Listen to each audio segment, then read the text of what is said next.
আসসালামু আলাইকুম, সবাই কেমন আছেন? তো সবাইকে স্বাগত জানাচ্ছি আমার নতুন আরেকটি ভিডিওতে।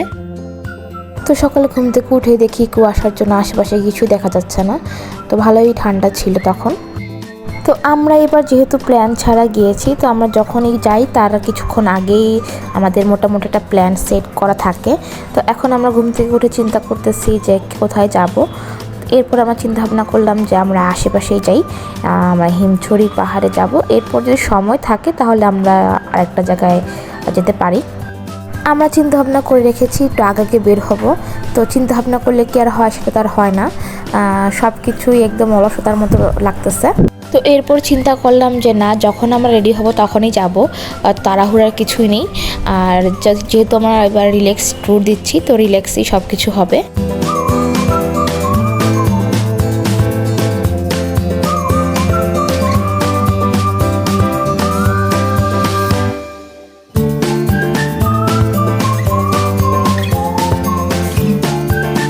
তো এখন আমরা রেডি হয়ে সকালে নাস্তা খেয়ে একদম বের হয়ে যাচ্ছি। আর চিন্তা আছে বাহিরের লাঞ্চটা আমরা পরশুতে বা অন্য কোনো একটা রেস্টুরেন্টে করার চিন্তা ভাবনা আছে। তো আমরা যেই সময়টায় বের হয়েছে তখন কারেন্ট ছিল না, যার জন্য লিফটটা বন্ধ। তো আমরা সিঁড়িতে নেমে যাচ্ছি। আর আমাদের যে হোটেলের রুমটা ছিল ওটা 2 তলায় ছিল, তো লিফটে নামতে তো সমস্যা হচ্ছিল না। তো এখন নেমে একটা অটো নিয়ে নিচ্ছি। এখান থেকে আমরা যাব ডলফিন মোড়। ওইখান থেকে আমরা আবার একটা লেগুনা বা অটো যদি পাই ওইখান থেকে আমরা যাব। আর সুগন্ধা বিচ থেকে সরাসরি কোনো লোকালে অটো যায় না। যদি যেতেই হয় একমাত্র অপশন হচ্ছে ভেঙে ভেঙে যাওয়া, আর না হয় একদম রিজার্ভ করে যাওয়া।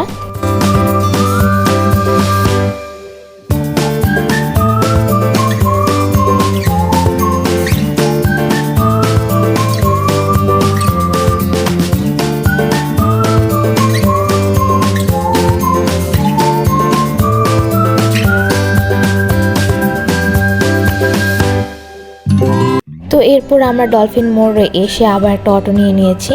তো এখান থেকে হিমছড়ি ভাড়া হচ্ছে 40 টাকা। আর আমাদের হোটেলের সামনে থেকে ডলফিন মোড়ে ভাড়া ছিল 10 টাকা করে পার পারসন। এখান থেকে মেরিন ড্রাইভের রাস্তা শুরু। আর মেরিন ড্রাইভ অনেক সুন্দর, যেটা বলে বোঝানো যাবে না, কিন্তু বেশ কয়েকটা জায়গায় দেখলাম রাস্তা ভাঙা।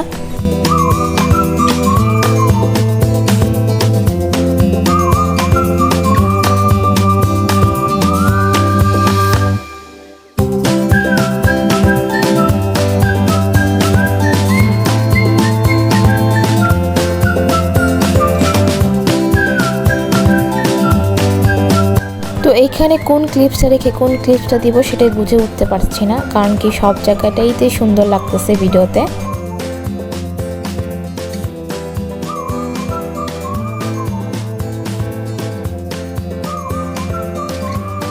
তো এক সাইডে পাহাড় আর এক সাইডে হচ্ছে সাগর, ওইটাই হচ্ছে মেরিন ড্রাইভের মেইন সৌন্দর্য। আর এটা দেখার জন্যই মানুষ দূর দূরান্ত থেকে কষ্ট করে হলেও কক্সবাজার চলে আসে।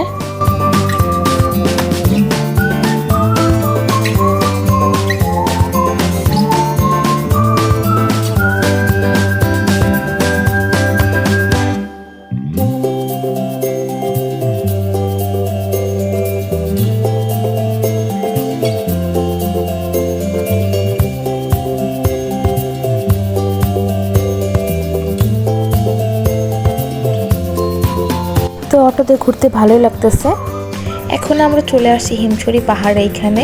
আর এখান থেকে আমরা আজকে পাহাড় দেখব আর হচ্ছে সমুদ্র দেখবো একসঙ্গে। এটা হচ্ছে হিমছড়ি পাহাড়ে যাওয়ার হচ্ছে মেন গেট। আর এটা সামনে হচ্ছে একটা রেস্টুরেন্ট আছে।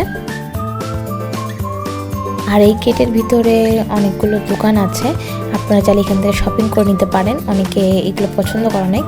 তো এরপর আমরা চলে যাচ্ছি পাহাড়ের দিকে। তো যাওয়ার পথে আমরা দেখলাম কি পাশে একটা ঝর্ণাও আছে। তো চিন্তা করলাম আগে ঝর্ণাটা দেখে যাই।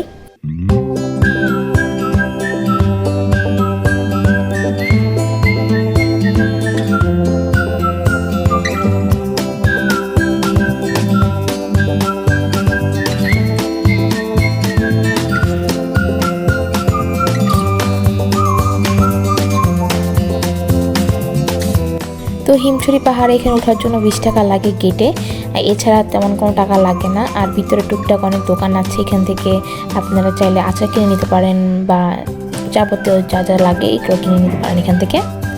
আর এখানে বিভিন্ন টক জাতীয় আইটেম দিয়ে একটা ভর্তা মাখায় দেওয়া হয়।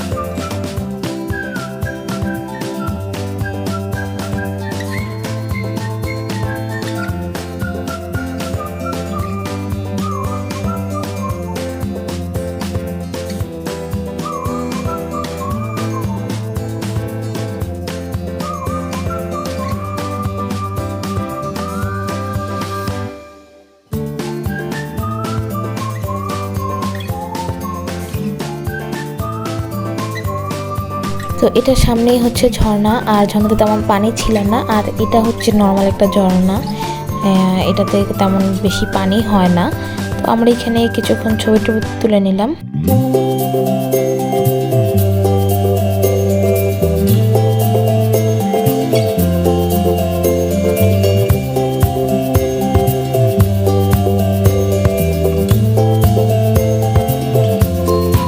আমরা এখানে ছবি টবি তুলে এখন আমরা চলে যাচ্ছি পাহাড়ে ওঠার জন্য।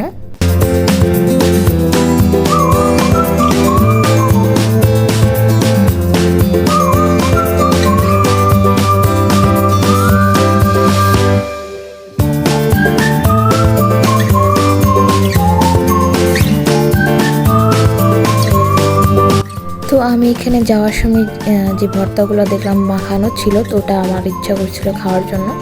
তো আমি এখানে এসে চিন্তা করছি কোনটা ট্রাই করব। এখানে পাহাড়ি পেঁপে আছে আর তেঁতুলও আছে। তো এখান থেকে যারা মানে যেটা মন চায় সেটা নিতে পারতেছে। তো আমার ইচ্ছা ছিল সবগুলো একসঙ্গে মিক্সড নামা। আমি এই ভাইয়ের কাছ থেকে মিক্সটা নিয়েছি।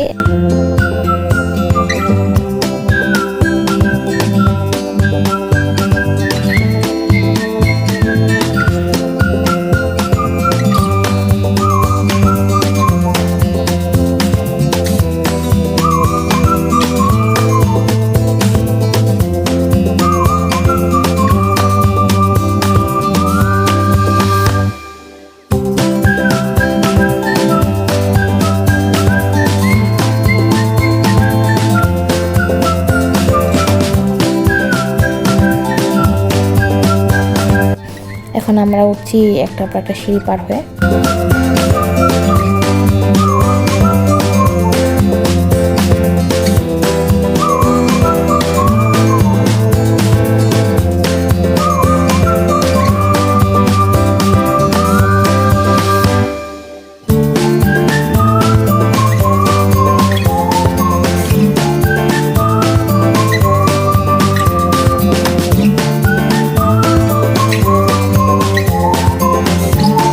ওঠার পর দেখলাম এখানে একটা ছাউনির ব্যবস্থা আছে, তো এখানে আমরা ছবি তুলব।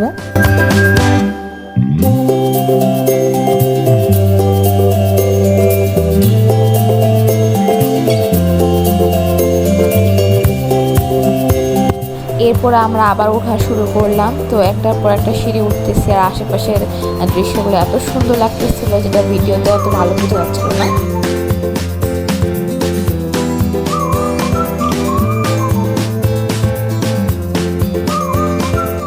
এরপর উপরে দেখে একটা স্পট রেডি করে রেখে দিয়েছে ওনারা ছবি তোলার জন্য। তো এখানে অনেক সিরিয়াল ছিল, আমরা একটু দাঁড়িয়ে পরে ছবি তুললাম এই জায়গায়।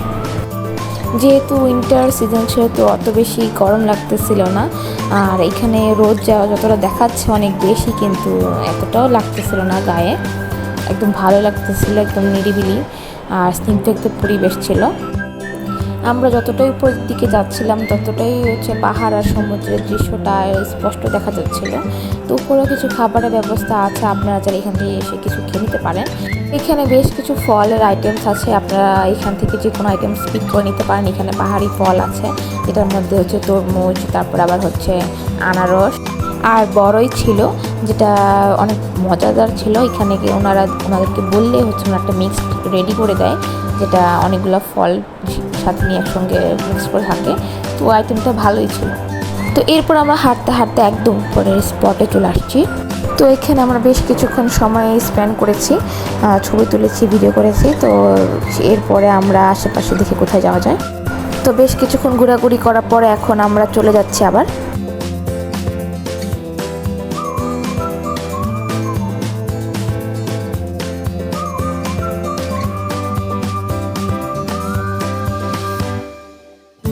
এরপর আমার নেক্সট ডেস্টিনেশন হিসেবে আমরা পাটুয়ার টেকটা বেছে নিয়েছি। তো ওইটাই একদম পারফেক্ট একটা প্লেস হবে আমাদের জন্য, যেহেতু বিকেলের দিকে আমরা যাচ্ছি ওইখানে।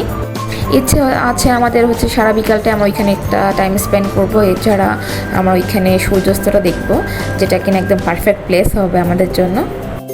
হিমছড়ি থেকে পাটুয়া টেক অনেক দূর, বেশ খানিকটাই সময় লাগে, যেটা কিনা ইনানি পার হয়ে যেতে হয়। আর ইনানি যাওয়ার প্ল্যানটা আমরা এর পরের দিন রেখে দিয়েছি, যেটা কিনা আমরা ওইখানে যে সারাটা দিন যেমন সকাল থেকে রাত পর্যন্ত ওইখানে থাকার একটা প্ল্যান আছে। এটা হচ্ছে রেজুখাল ব্রিজ, যেটা কিনা সময়ে সময়ে চেঞ্জ হয় আর কি। এখন দেখাচ্ছে ব্লু কালার, পরবর্তীতে এটা কালার চেঞ্জ হয়ে গ্রিন কালার হয়ে যায় বা অন্য কোনো কালার হয়ে যায়। এটা মানুষের মুখে শোনা আর কি। আশেপাশে অনেক সাউন্ড হচ্ছে, যেটা কিনা আপনারা একটু স্কিপ করে নেবেন।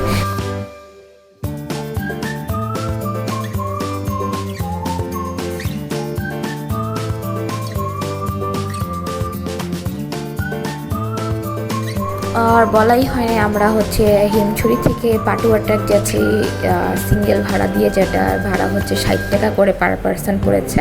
তাহলে আপনারা রিজার্ভ করে যেতে পারেন। আর তো আমরা যেহেতু এখানে বাজেট ট্রিপ দিচ্ছি, সেখানে হচ্ছে আমরা যাচ্ছিলাম না কোনো রিজার্ভ যাওয়ার জন্য, যেহেতু কাছাকাছি, এই জন্য আমরা রিজার্ভের কোনো ব্যবস্থা করিনি। এটা হচ্ছে আর্মিদের জন্য রিসোর্ট, যেটা কিনা এখানে আর্মিরা থাকে এখানে। তো এটা অনেক সুন্দর ছিল, যেটা বাহির থেকে খুবই সুন্দর লাগতেছিল।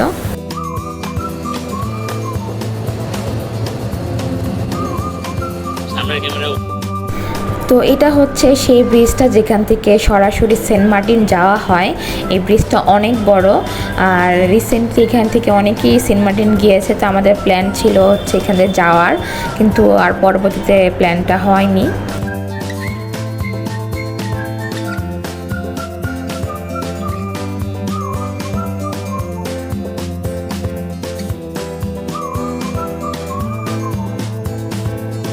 তো বলতে বলতে আমরা চলে আসছি পাটুয়া টেক বিচের এইখানে। তো এইখানে দেখেন এখনও জোয়ার ভাটা চলতেছে, পানি অনেক ভালোই ছিল সামনের দিক দিয়ে, পরবর্তীতে আস্তে আস্তে কমে যাবে। আর পানি কমে গেলে সামনের যে পাথরগুলো ছিল এগুলো আরও দৃশ্যমান হয়ে যাবে। একটু অনেক সুন্দর ছিল, যেটা এখন তো ভালো বোঝা যাচ্ছে না ক্যামেরার দিকে।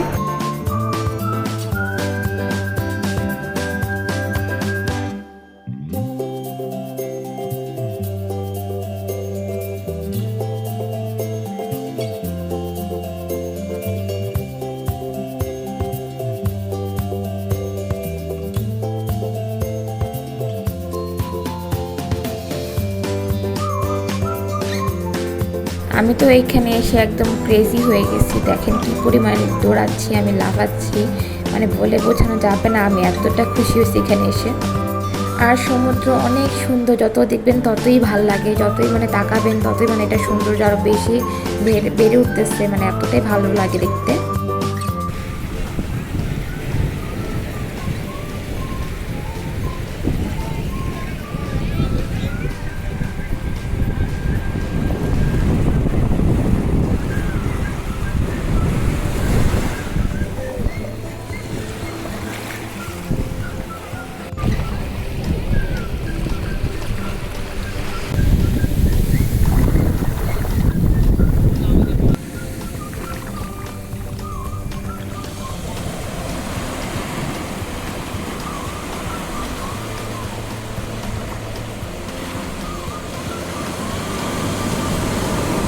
এটার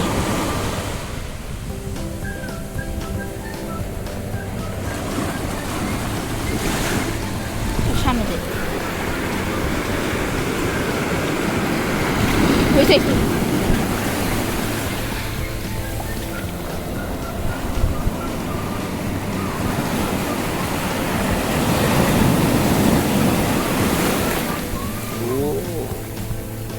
অনেক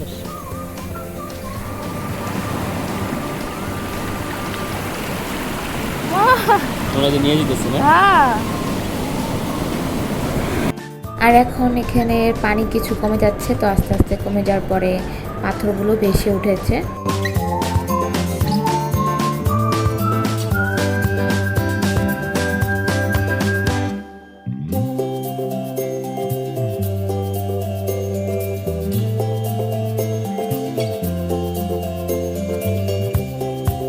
তো এখন যেহেতু পানি কমে গিয়েছে তো এখানে আর বেশিক্ষণ থাকবো না আমরা। আর যাওয়ার আগে চিন্তা করলাম আশেপাশে একটু দেখে যে কী অবস্থা। আর এখানে এতক্ষণ অনেক পানি ছিল যার জন্য এই পাশে আমরা আসতে পারতেছিলাম না। এরপর আমরা এখান থেকে বের হয়ে গেছি। তো আমরা চিন্তা করছি এখানে আমরা লাঞ্চ করব না, আমরা একদম আমাদের হোটেলের ওখানে যেয়ে লাঞ্চ করব, ফ্রেশ হব। আর যদি সময় থাকে বা এনার্জি থাকে আমরা একটু বিচে হাঁটাহাঁটি করব। তো আমরা যখন এসেছিলাম তখন হিমছড়ি থেকে সরাসরি পাটুয়ার টেক আসছি, কিন্তু এখন যাওয়ার সময় সরাসরি হিমছড়ি বা ডলফিন মোড় পর্যন্ত যাবে না, এটা হচ্ছে সরাসরি ইনানি পর্যন্ত যাব। ওইখান থেকে আবার চেঞ্জ করে আমরা ডলফিন মোড় পর্যন্ত যাব। আর এখন যেহেতু বিকেল হয়ে গেছে একটু ঠান্ডাও লাগতেছিল, আমি সোয়েটার বা কোনো কিছু নিয়ে আসিনি গরম কাপড়, আমার অনেক ঠান্ডা লাগতেছিল। যেহেতু পানিতে অনেকক্ষণ ছিলাম, এখন যেহেতু একটু উপরে এসেছি তখন ঠান্ডা লাগতেছিল আর হালকা হালকা ক্ষুধাও লাগছে। তো এই জন্যই আমরা এখান থেকে সরাসরি চলে যাওয়ারটাই চিন্তা করলাম, যেহেতু এই রাস্তা একটু নিরিবিলি হয়ে গেলে একটু রিস্ক হয়ে যায়। তো আমরা সন্ধ্যার আগে এখান থেকে চলে যাওয়ার প্ল্যান করছি। তো এরপর আমরা সরাসরি হোটেলে এসে নিজেকে প্যাকেট করে নিয়েছি, অনেক ঠান্ডা লাগতেছিল। তো আজকের মধ্যে এখানে বিদায় নিয়ে নিচ্ছি, আশা করি ভালো লাগবে। আর আমার ভিডিও যদি আপনাদের ভালো লেগে থাকে অবশ্যই আমার চ্যানেলটি সাবস্ক্রাইব করে রাখবেন। Bye bye.